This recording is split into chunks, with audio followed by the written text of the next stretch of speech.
Et on commence par de la politique française. Raquel Garrido. La députée de Seine-Saint-Denis a donc été convoquée la semaine prochaine par la direction de LFI. La raison, c'est que depuis plusieurs jours, voire plusieurs semaines, elle n'hésite pas à critiquer publiquement les prises d'opposition de Jean-Luc Mélenchon. Et le bruit court que visiblement, il aimerait peut-être qu'elle quitte même le parti. C'est un peu comme à l'école, en fait. Vous voyez, on parlait de l'ordre et de l'autorité à l'école. Vous passerez dans le bureau du proviseur. C'est un peu ce qui s'est passé pour Mme Garrido. On verra si elle est exclue ou pas de l'école la semaine prochaine. Mais on va dire que c'est pas la plus radicalisée, mais on va dire que c'est une frondeuse parmi les frondeurs de la France insoumise en ce moment. Et hier, elle a fait quelque chose qui a étonné tout le monde à l'Assemblée nationale. Je ne sais pas si vous l'avez vu. Une photo avec des socialistes. Elle a refusé d'aller au point presse de la France insoumise à l'Assemblée nationale après le 49.3 du gouvernement. Elle est allée au point presse du PS. Donc on peut se poser la question, est-ce qu'elle va peut-être changer d'écurie Vous la prendriez au Parti communiste, Raquel Garrido? Je ne suis pas député. Bon, mais enfin, vous avez un avis sur ce qui se passe au parti quand même? Oui, bien sûr. Oui, bon, très bien. On n'en Vous saura n'êtes pas pas sûr, hein? Charles Consigny, un mot sur Raquel Garrido? Bon, sur Raquel Garrido, je n'ai pas grand-chose à dire, mais je m'étonne. Elle va être contente, on lui transmettra. Elle sera ici la semaine prochaine. On vous invitera ce jour-là. Je pense que la gauche... Si vous n'avez pas grand-chose à lui dire, ça nous fera des vacances, parce que d'habitude, vous avez toujours quelque chose à dire. C'est vrai, mais je trouverais quelque chose à dire à ce moment-là, pour en être sûr. Non, je pense que la France, franchement, je trouve que peut-être on se rejoindra, ça rejoint aussi... pour moi, le pouvoir actuel, macroniste, c'est un pouvoir de caste. Je veux dire, Madame Macron était prof à Franklin, qui est le lycée le plus élitiste du pays. On sait la sociologie des membres du gouvernement, des membres des cabinets.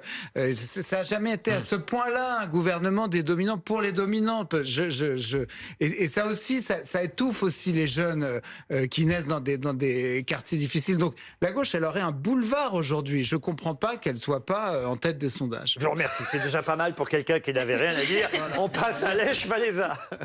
Oui, l'ancien président polonais, leader historique de Solidarność, ce célèbre syndicat polonais qui a soutenu donc le candidat pro-européen Donald Tusk face au gouvernement ultra-conservateur du parti Droit et Justice qui était au pouvoir depuis 8 ans. C'est ça, exactement. L'opposition gagne en Pologne. Ça fait plaisir manifestement à Lech Walesa. Et je dois dire que quand j'ai ouvert l'Express ce matin, pardon, ça tombe bien parce qu'il ne nous écoute pas, contrairement à Michel Polnareff qui lui nous regarde parce que l'autre jour, je crois que c'est Pablo ici même. Il n'a pas apprécié son commentaire. Ah oui, Pablo a dit il est mort. Je croyais qu'il était mort, Polnareff. Michel Polnareff m'a envoyé un message en disant c'est pas très sympa, merci de m'avoir défendu, je suis bien vivant. Mais alors là, pour le coup, Lech Walesa, je me permets de le dire, je ne savais pas qu'il était encore vivant. Quand même, prix Nobel de la paix, il faut le rappeler, Walesa. Dans les années 80, c'était ce syndicaliste avec Solidarność. D'ailleurs, il est toujours dans la ville des chantiers navals. C'est à Gdansk que le journaliste Axel Gilden de l'Express l'a rencontré. Et franchement, sa parole est toujours agréable à entendre et à lire parce que dans l'Express, il dit des choses intéressantes. Par exemple, on lui demande « La Pologne se sent-elle menacée par la Russie ?» Et voilà ce que répond Lech Walesa. Si nous n'avions pas rejoint l'OTAN en 1999 et l'Union européenne en 2004, il parle de la Pologne, alors c'est la Pologne que la Russie aurait attaquée. C'est pourquoi nous sommes solidaires et nous aidons les Ukrainiens. Je trouve que c'est une parole forte, une parole pro-européenne, évidemment. Lech Walesa, ça vous rappelle quelque chose? En tout cas, je sais que la Pologne a très peur encore de la Russie, c'est un pays qui s'arme comme jamais, qui est terrorisé à l'idée d'une invasion. Donc on peut être heureux que l'extrême droite n'ait pas gagné dans ce pays, puisqu'ils ont une inquiétude qui peut les pousser au pire. Il a 80 ans aujourd'hui, Lech Walesa. Dernier visage. La même moustache. Oui. Pardon? Et la même moustache. On lui demande d'ailleurs, et il a répondu aux journalistes, écoutez, je ne sais pas à mon âge que je vais commencer à la raser, cette moustache, et il explique qu'il l'avait à l'époque quand on l'a connu au début des années 80 parce qu'il était en prison, et voilà pourquoi sa moustache avait poussé. Quand il est sorti, il est devenu très célèbre, et évidemment, il a gardé la moustache. Dernier visage, people un peu, on va dire. Un peu de glamour dans ce trombinoscope, l'actrice italienne Monica Bellucci qui est donc arrivée au bras du réalisateur Tim Burton. Alors on aime bien les potins dans le trombinoscope, on annonce toujours ou les divorces ou les nouveaux amours, les nouvelles amours, pardon. Et c'est vrai que, ben oui, on doit dire au féminin, hein, je crois, un amour au masculin, des amours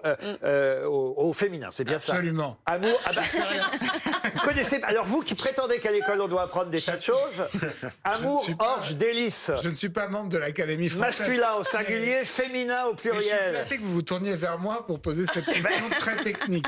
En tout cas, de nouvelles amours. Donc, Tim Burton, célèbre réalisateur, hein, on peut rappeler les films Édouard aux mains d'argent, Charlie et la chocolaterie, j'en passe. Voilà, est désormais avec la comédienne Monica Bellucci. Cléopâtre a changé de César. Qu'est-ce que vous dites? Ça serait peut-être bien de la voir dans un film de Tim Burton, Ah Monica ben oui, on a Bellucci. hâte. Pour l'instant, écoutez, on va les voir ensemble. En tout cas, ils ont officialisé. Attention, pas de ragot ici. Hein. Nous, on ne donne que des choses officielles.